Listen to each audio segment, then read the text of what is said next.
people are going to catch him. Eves telegraphed that pass, and Howes almost stole it. See, he plays the passing lanes as well. Great anticipation.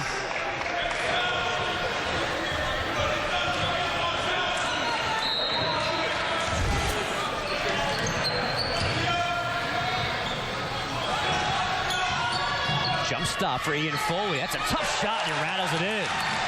And that's what they need. That's what they normally have when Canyon's in the game. When Kamanian's in the game, that's normally the position he plays where he's up. Still just hanging around are the Mules as Barreto draws a foul driving baselines. How about that gamble from Brian Boyle about keeping Leo Barreto on the floor with 3 fouls right now? Yeah, if he gets a 4th foul, they're going to be in some trouble because he's going to have to sit out the 3rd quarter. And if I'm Malverne, that's an easy 2 for Barreto on the inbound play. And that's why they need him here, because they need his IQ. He's smart on the offensive end. He knows how to get open and he makes shots. If I'm Malverne, I'm throwing the ball on the side, see if I can get Barreto that 4th foul. They're down 8. Probably want a better shot than Gray Dorleans just took.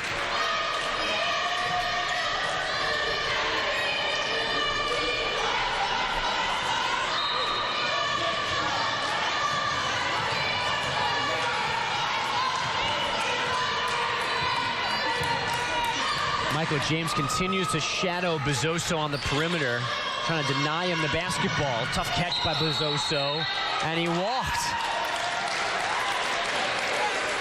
Both officials that had that call. Yeah, Bezoso's having a tough game today.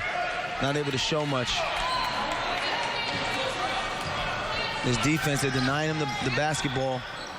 Not able to make many plays.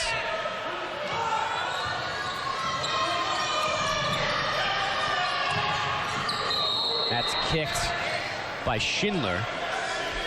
Shot clock reset for Malverne.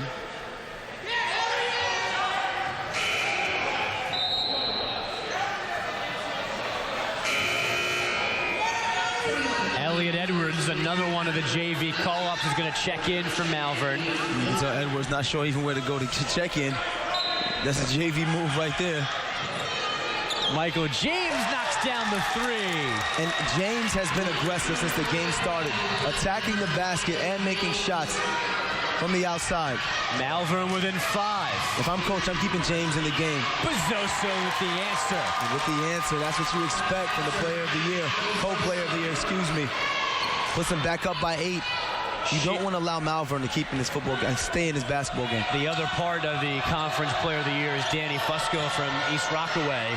Rivers across the lane, no. Pruitt couldn't save it. It's Oyster Bay basketball.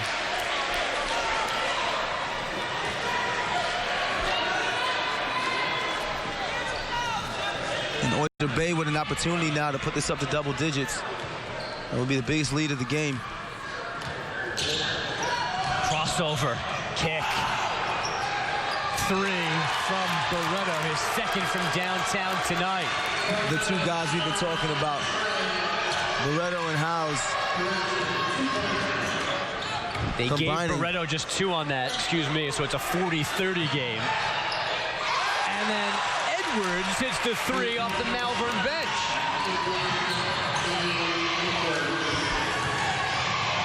Schindler the tape and the lefty finish.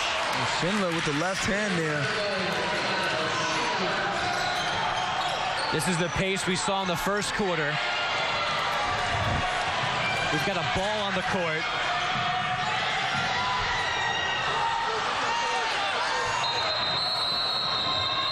And finally, we get a whistle.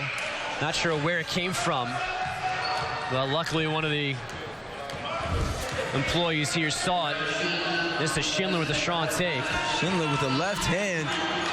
Everybody can dunk, but everybody cannot finger roll. With the Euro step, you see. These young men turning it up here in the 3rd quarter. Is that a 2 or 3?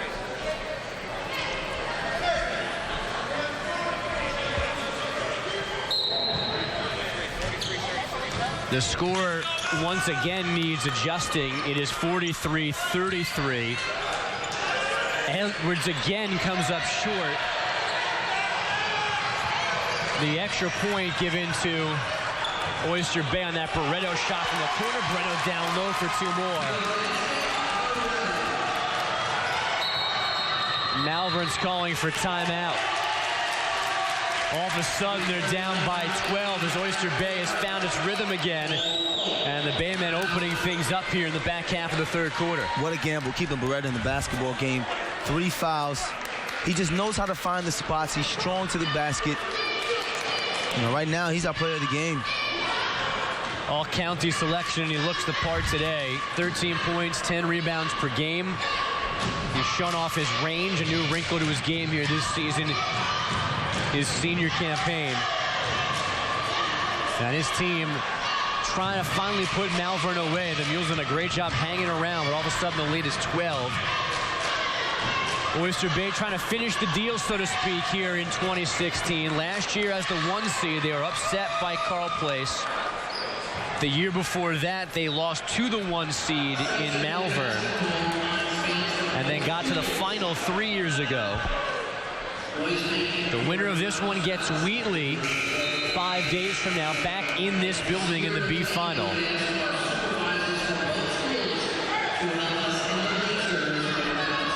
Oyster Bay most recently won a title in 2010 when they were the C champions here in Nassau, one of 8 county C titles they own. They've won 13 county title total.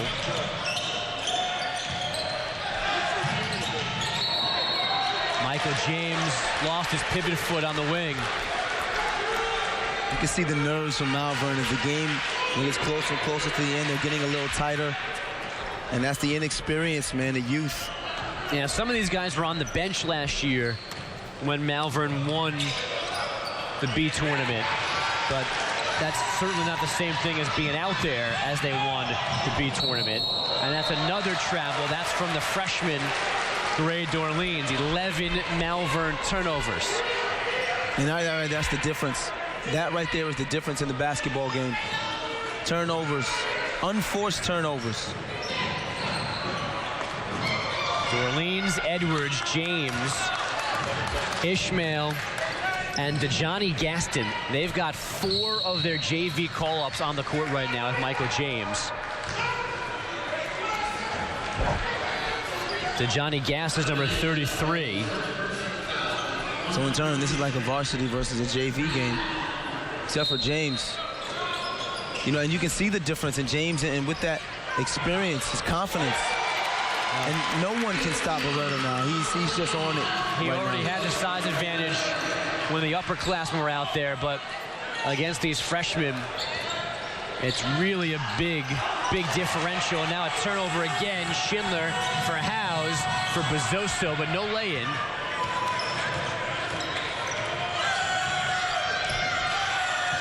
Oyster Bay could certainly nurse the clock right now, up by 14, 2.5 to go in the 3rd quarter. Howes for Bezzoso. Hit hard, he'll go to the free throw line. Howes showing off the ball handling ability. Able to go behind the back. Make some things happen. Good pass. In some traffic. Bezzoso, you're underneath the basket. Not much you can do when you're directly underneath the basket. You also got to put the passer in a position to help you make a play.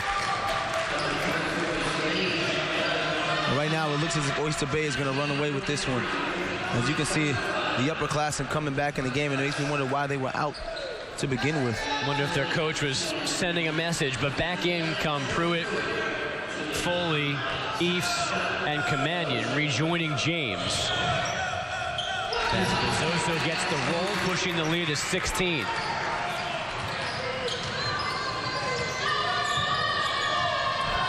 And Eves, Kamanian miscommunicate. Pass goes out of bounds. Back to Oyster Bay. It's another unforced turnover there.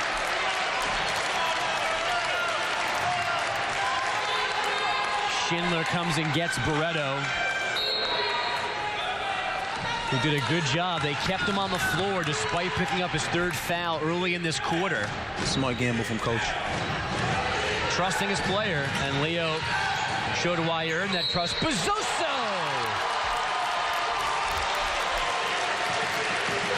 He's had a quiet game. Foul trouble for him in the first half. But that's the prettiest finish of the day. A great drive. That's to the basket, almost the reverse layup. Finishes with the right hand, Bezzoso. Strong take. Right down the lane.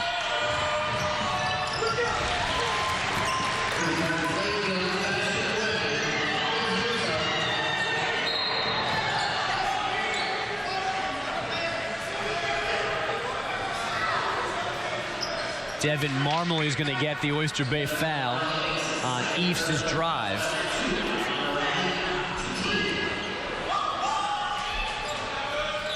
Just a second team foul, a quarter on Oyster Bay, 5 on Malverne. Here's Kamanian. Shoemaker reached in.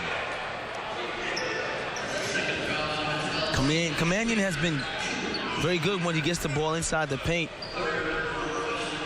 Looks almost like a guard down there, but looks like he's playing that small forward position. Trouble getting it in. James comes for the rescue and finishes over Schindler. Good take. James once again attacking the basket. Lead is up to 17. Malverne needs a couple stops here before we get to the fourth quarter.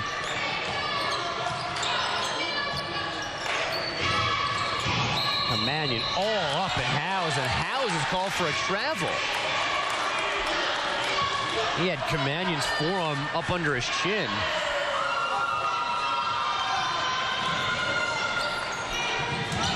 Eves again off the right wing, and now he's called for pushing off. A lot of whistles in this one. Slowed the pace of the game a lot.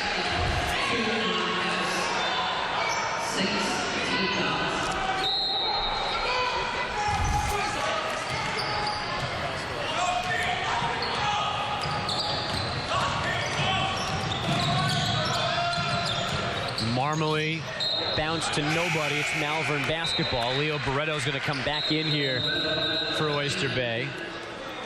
Steven Shoemaker will sit down.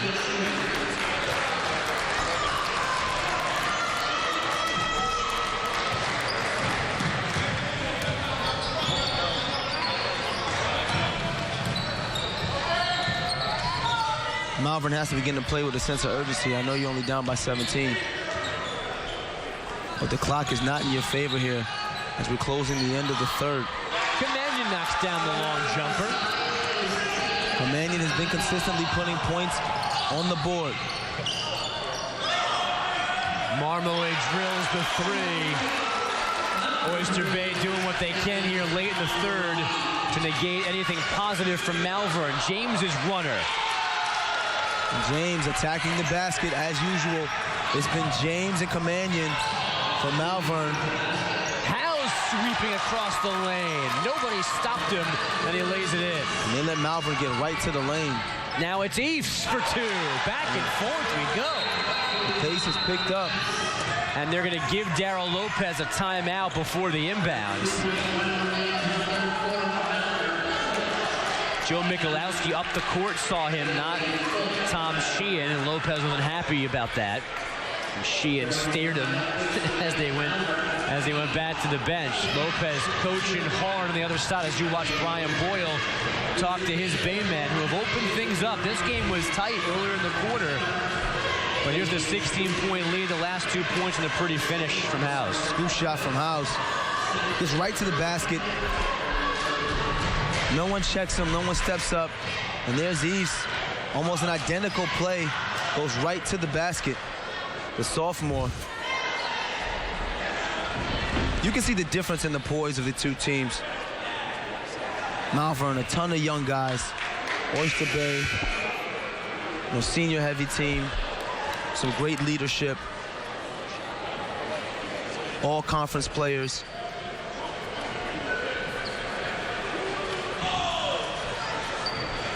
We are late here in the third quarter inside the Pratt Recreation Center. He's Deval Ellis. I'm Andrew Bogusch, our entire Verizon Fios One Sports crew. Happy to be with you here for these Nassau B semifinals on the boys' side.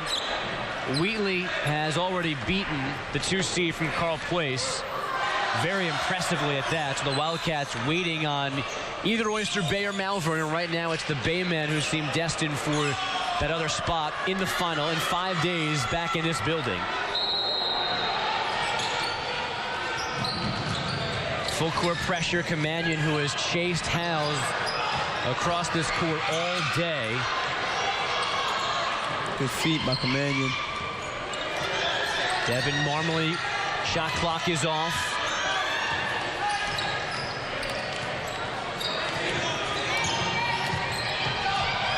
Ten to shoot. Dribble handoffs continue. Pruitt, Foley, half court with 2, got it up and in. Everybody's looking, they're gonna wave it off.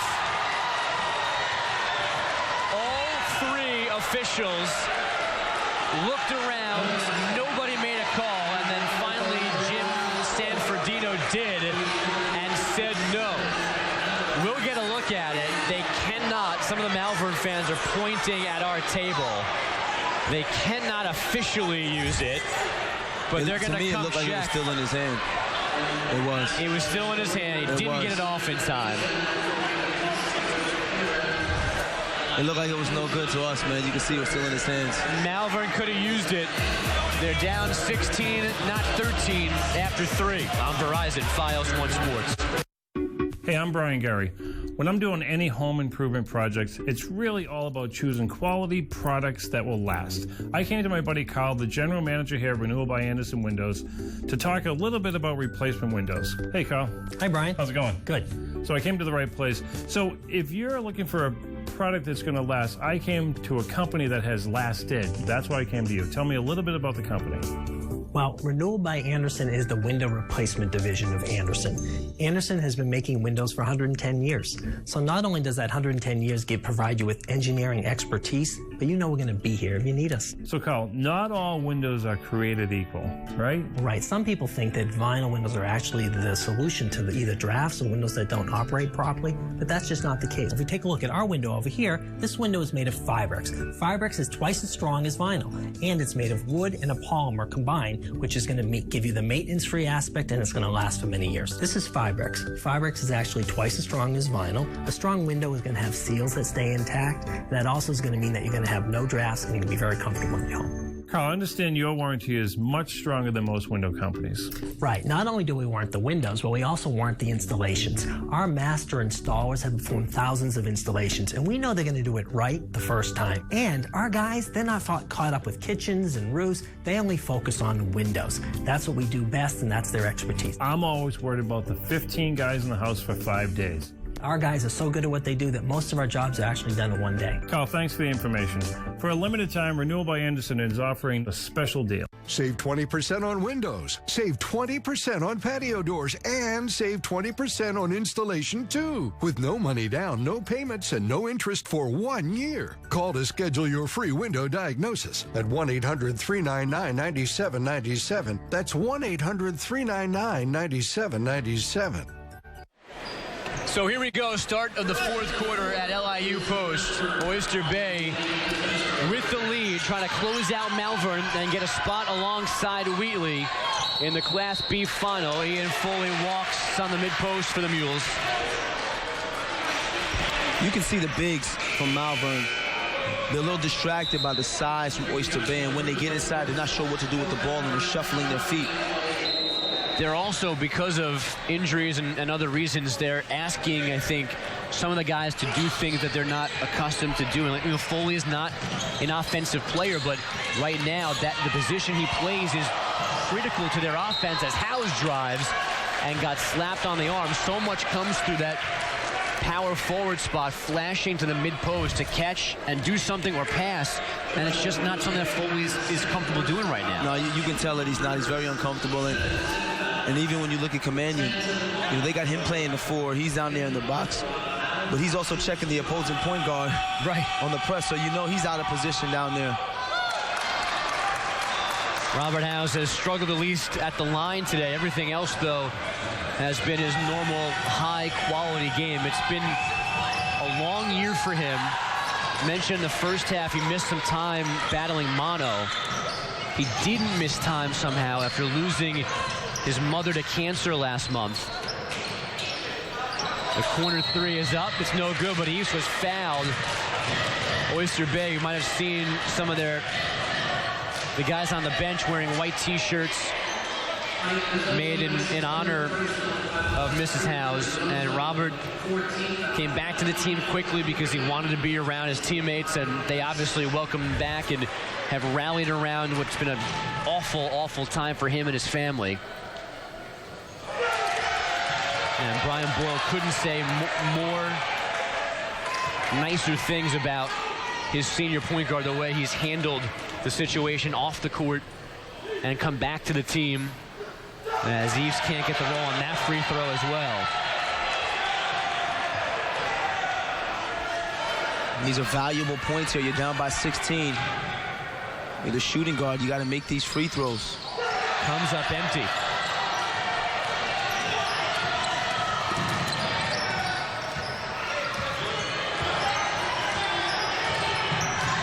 Good hands by James down low. And then somebody reached in on Oyster Bay.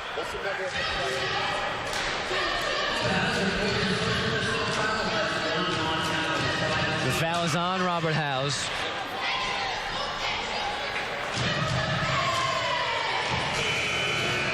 And we'll get Ian Foley coming back in. Makai Eves, who's had a real tough evening, will sit down. They were hoping for a big one from him. He's just a sophomore. He's going to play many more significant games with this Malverne program, but today, without their senior scorer Kareem Headley, they needed Eves to be very, very good, and he's tried to, but it just hasn't been there for him today. Malverne needs these free throws. If you just take a look at these last two trips down, if they can convert on all three of those last free throws, and then these two, that's 5 points. And it gets you within 11 as opposed to being down 16. Leo Barreto just got his 4th foul, so he's going to check out here in a second, as James gets this first.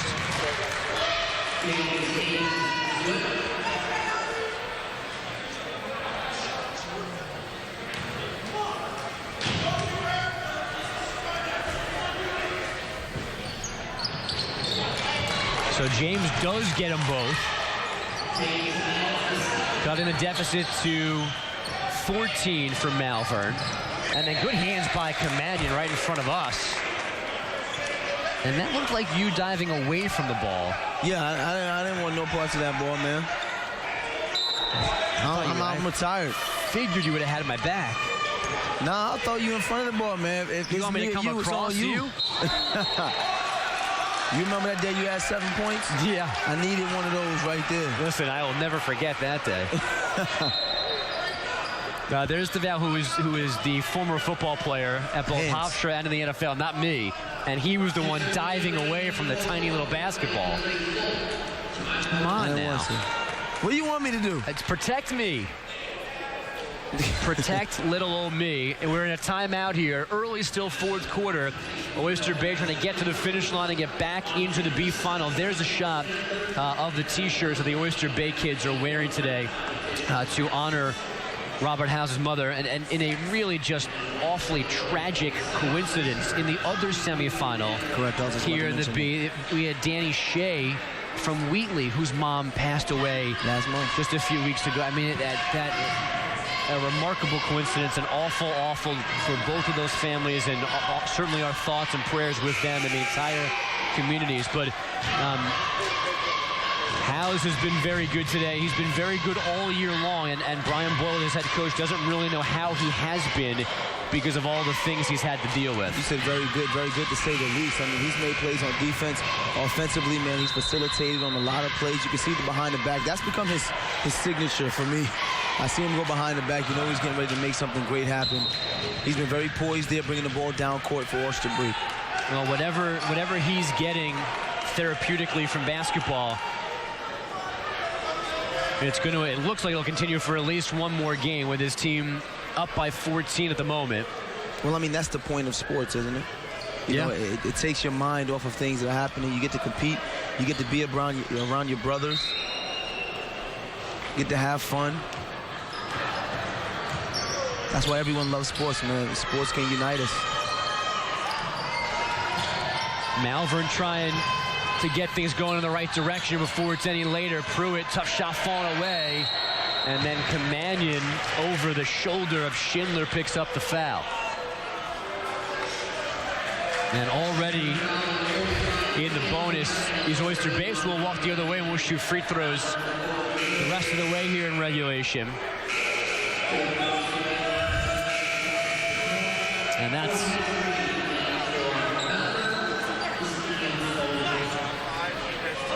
the scorers table asking for the officials to come over because none of the three knows that there were subs.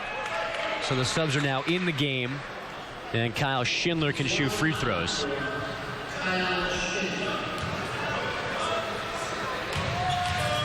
You know, one thing I look at Malverne, and they've had so much in and out from substitutes. It's tough to see if anybody can get into a rhythm. It seems like on every possession, they're shuffling guys in and out. Joshua Rivers, who was going to stretch out a nagging groin injury earlier in this quarter and then back in the third. Edwards, the freshman, that's his second wing three. And we've got an 11-point game. And he came in ready to shoot. I remember when he first stepped in the first time of the game, the first thing he did was shoot. And now Marmoley's called for shielding off James. And all of a sudden, despite Oyster Bay seeming to be in control with a lot of time left, this is just an 11-point game. Here's the foul on Marmoley. And you can see the push off there with the left hand. And like I said before, you see there's someone else coming into the game. Is there